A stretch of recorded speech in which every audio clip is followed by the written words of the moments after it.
Então agora, a gente volta para os crimes contra o patrimônio e vamos estudar o crime de usurpação, né, o crime do artigo 161 e artigo 162 do Código Penal.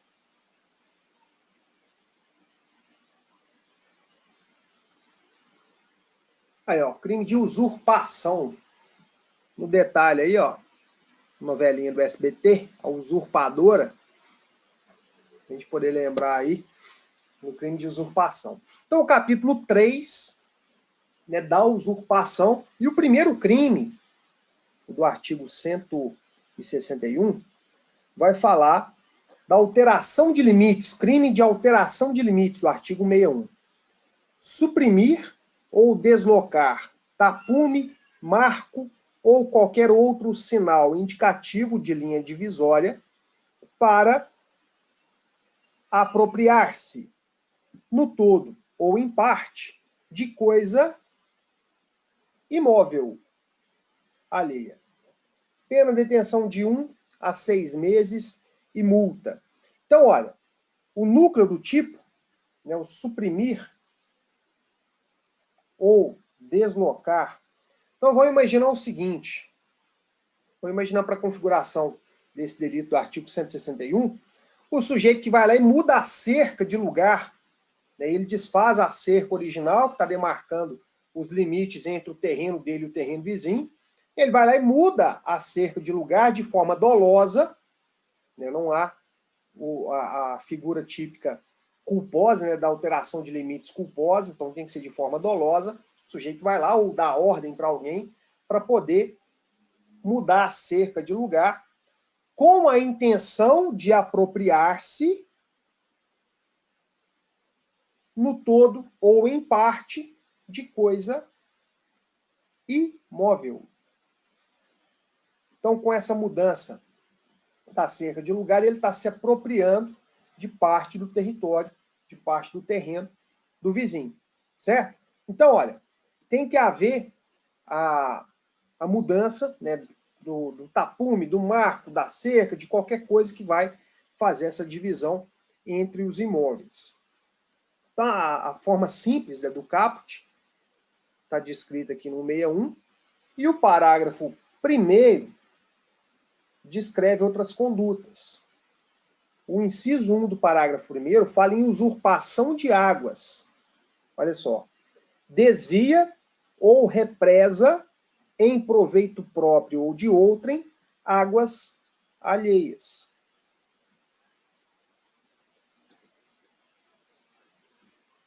Então, imagina o exemplo, né, do sujeito que tem um ribeirão que corre dentro da fazenda dele, e ele represa esse ribeirão e impede que ele siga o seu curso natural para poder ir para a propriedade vizinha.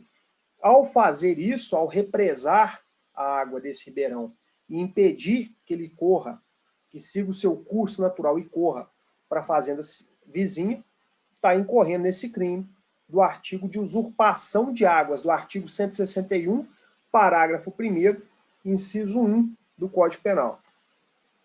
Além disso, né, tem o crime de esbulho possessório, diferente lá do esbulho possessório do Código Civil, o esbulho possessório do 161, parágrafo 1º, inciso 2. Então, incorre na mesma pena quem invade, com violência à pessoa ou grave ameaça, ou mediante concurso de mais de 2 pessoas, aí dispensa a violência ou grave ameaça, terreno ou edifício alheio para o fim de esbulho possessório, para fim de se apossar desse imóvel. Então, são as 3 modalidades típicas do crime do artigo 161. A alteração de limites, a usurpação de águas e o esbulho possessório. Parágrafo 2º. Se o agente usa de violência, incorre também na pena a esta cominada. É o chamado cúmulo material obrigatório. A ameaça está absorvida pelo delito, mas a violência, né, se para a prática do esbulho possessório, se para a prática da usurpação de água ou da alteração de limite, se é o emprego de violência, a violência será também, o agente também responderá pelo crime de lesão corporal que porventura tenha praticado. Parágrafo Ô, 3º. Paulo, Oi? aquele movimento sem terra enquadra nisso? Isso. Pode configurar o crime de esbulho possessório do 161, parágrafo 1º, inciso 2. Invadir com violência ou grave ameaça a pessoa ou mediante o concurso de mais de 2 pessoas. Então, essa invasão para o fim de se apossar daquele imóvel configura esse crime do 161, parágrafo 1º, inciso 2. Beleza? Ótimo exemplo. Igual teve também aquele prédio lá em São Paulo que pegou fogo, lembra? Só que o prédio era da Polícia Federal. Sim. E o Estado não fez nada. O detalhe é o seguinte, o Código Civil fala que o próprio proprietário ele pode, o chamado de esforço imediato, para proteger a sua posse, ele pode utilizar de forma moderada da força para poder fazer essa proteção.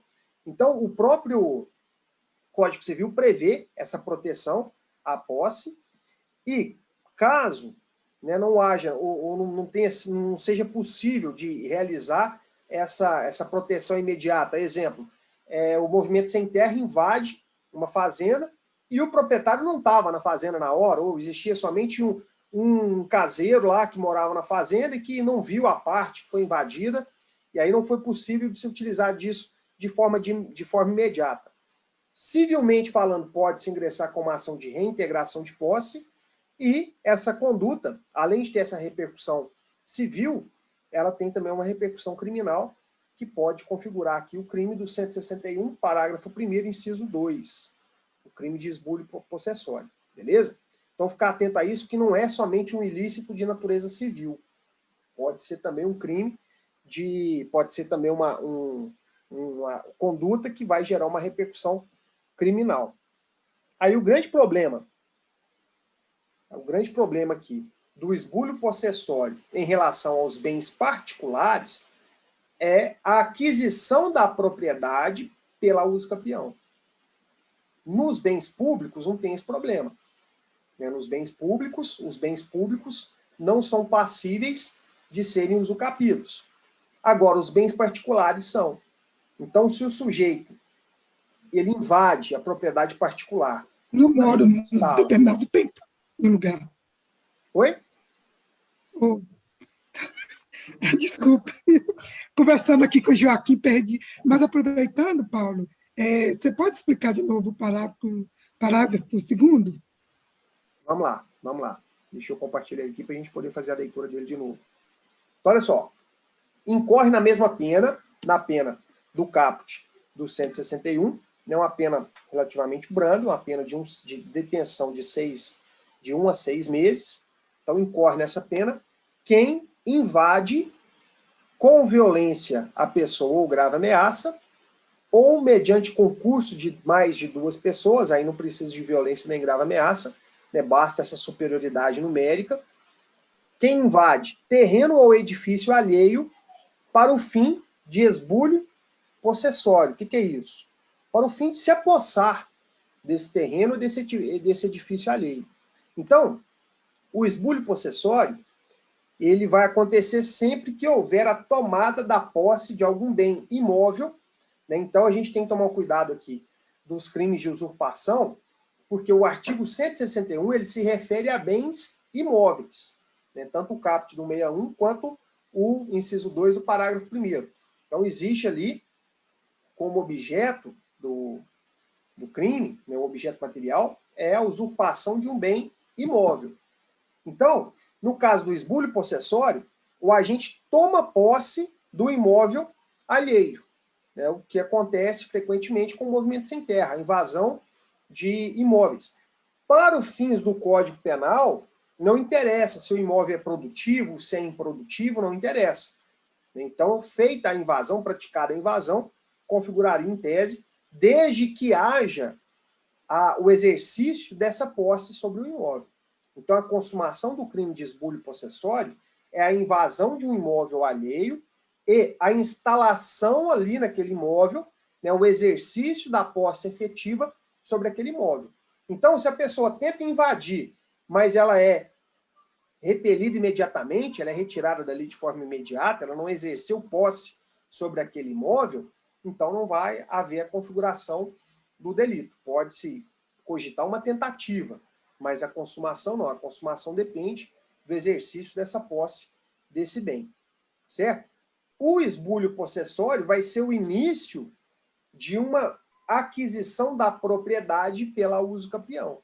Então, se o sujeito invadiu um imóvel alheio, conferiu aquele imóvel, destinação social, e aí passou a usar o imóvel como se proprietário fosse, e preenchido o lapso temporal previsto em lei, pode ser de 5, de 10 ou de 15 anos, o indivíduo que inicialmente era autor de um delito, ele passa a ser o proprietário daquele imóvel.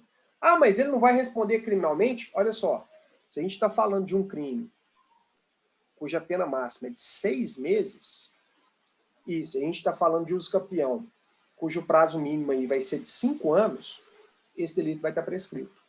E aí esse prazo de exercício dessa posse, ainda que de forma ilegítima, vai fazer com que o invasor adquira a propriedade desse imóvel, certo? Mas, de início, se houver uma resposta imediata, o proprietário do imóvel invadido pode até tomar providências de cunho criminal contra o invasor. Parágrafo 3º. Alguém chamou? Eu chamei. Aqui não tem nenhuma ressalva a respeito assim, de, por exemplo, um terreno familiar, que acontece muito, né? Às vezes Boa pergunta. O pai morre, né? O filho vai lá e aí cerca um existe pedacinho maior. situação, eu estava vendo alguns julgados, que o imóvel, né, tem duas situações muito boas que acontecem na prática e que não são considerados esbulho possessório. Duas situações. Uma situação que você citou, que é o caso de herdeiro.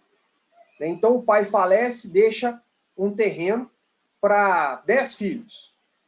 E aí um dos filhos, né, ou 2 filhos, já usufruem do terreno. Tem lá uma casa e tem um barracão onde tira leite, onde explora ali aquele terreno. Mas o terreno não era dele, o terreno era do pai. E aí o pai falece e deixa esse terreno não só para aquele filho que já usufruía, mas para outros 9 filhos que têm a mesma condição de herdeiros desse filho que já usufruiu do terreno. Essa invasão desse terreno, que de início pode parecer que é só de um dos filhos que tem a posse imediata do terreno, não vai configurar o crime de esbulho possessório por conta desse detalhe aqui, ó. Olha aqui. Terreno ou edifício alheio. Se o sujeito é herdeiro, ele também é proprietário. E aí invadir terreno ou edifício próprio não configura o crime de esbulho possessório. Da mesma forma que, se forem sócios de uma empresa, e aí, se o sujeito, né, se um dos sócios, né, vamos imaginar que eles são sócios de duas empresas, de uma empresa que possui 2 sedes. E aí um sócio fica responsável por administrar uma sede e outro sócio responsável por administrar a outra. Se houver um conflito entre eles e um dos sócios resolver invadir a sede da outra, a outra sede da empresa, não vai configurar esse crime de esbulho possessório, porque ele também é proprietário por guardar a condição de sócio da empresa. Certo? Então a gente tem que tomar cuidado com a expressão aqui alheio, que ela vai excluir a conduta, né, praticada por herdeiro ou sócio. Então, se o agente tiver a condição, né, tiver a qualidade de herdeiro ou sócio, o bem deixa de ser alheio e passa a ser próprio. Então, a invasão de terreno ou edifício próprio não vai configurar. A gente pode acrescentar aqui também a figura do condômino. na parte comum, né, na parte do condomínio, ele não vai praticar o crime de esbulho possessório.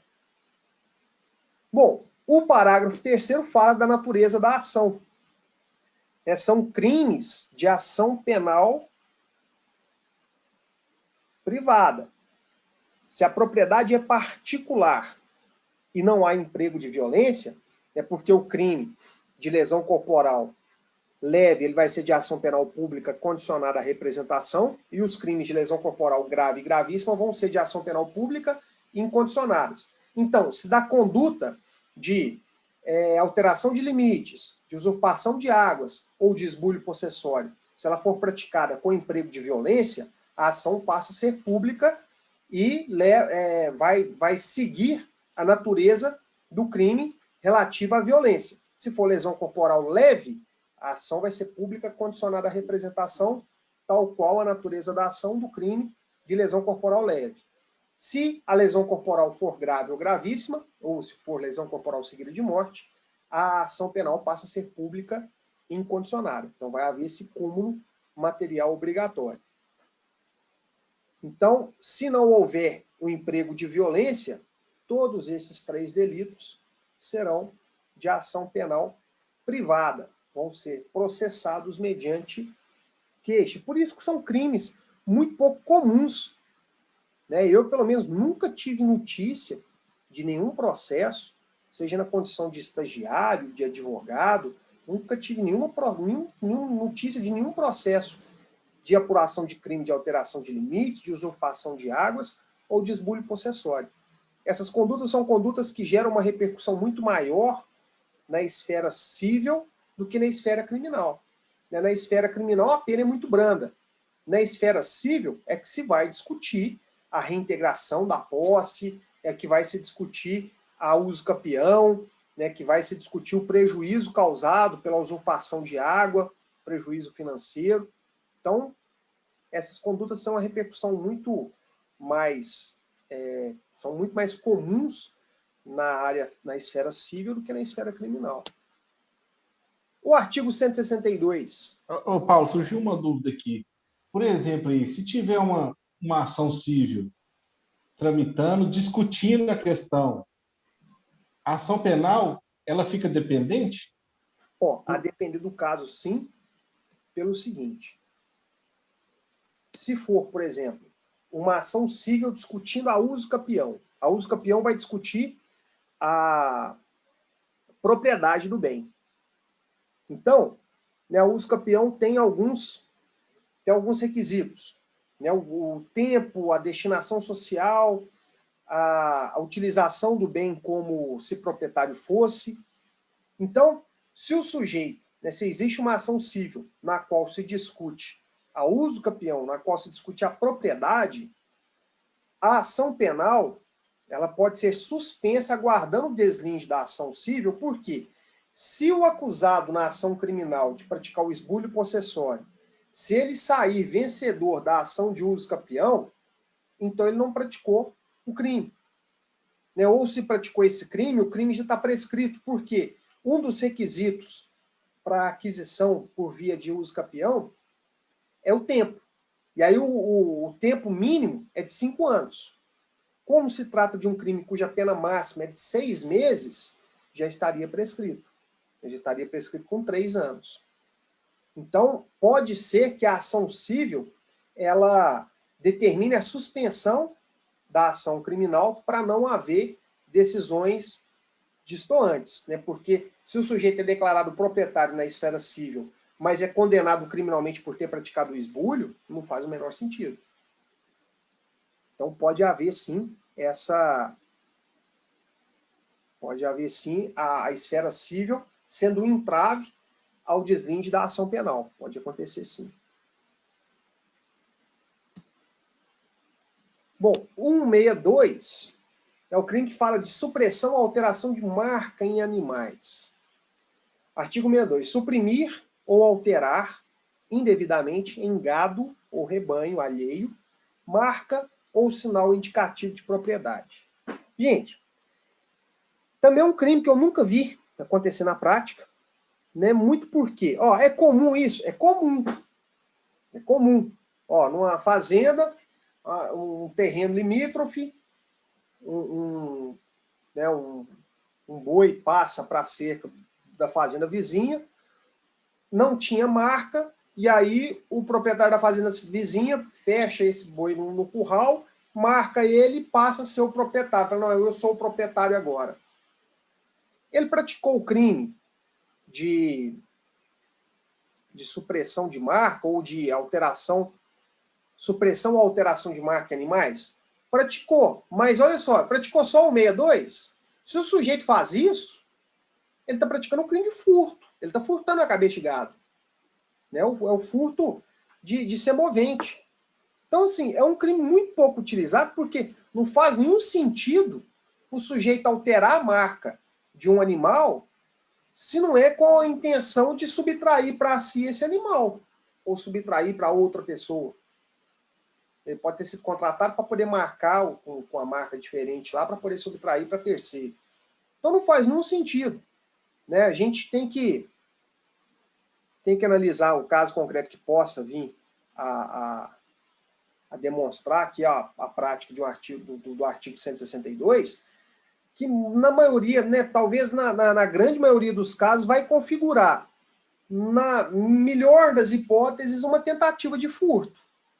Se o sujeito só suprimiu a marca, ninguém vai alterar a marca por vaidade, não, que eu quero que aquela vaca tenha a marca minha e não do vizinho. Não faz o menor sentido isso. Na melhor das hipóteses, aí vai ter uma tentativa de furto, né, ou um furto consumado. Então, são dois artigos muito pouco utilizados na prática. A gente tem que analisar, por conta aqui, ó, do 161, fazer menção aos bens imóveis. Né, porque a apropriação de bem imóvel vai configurar a apropriação indébita do 168. Beleza? Então, ó, sobre os crimes de usurpação, é isso, né, são os principais pontos que a gente precisa analisar. São crimes muito pouco praticados, são crimes que têm uma repercussão criminal muito pequena. Deixa eu fazer o corte aqui da aula para a gente poder ir para o crime de dano.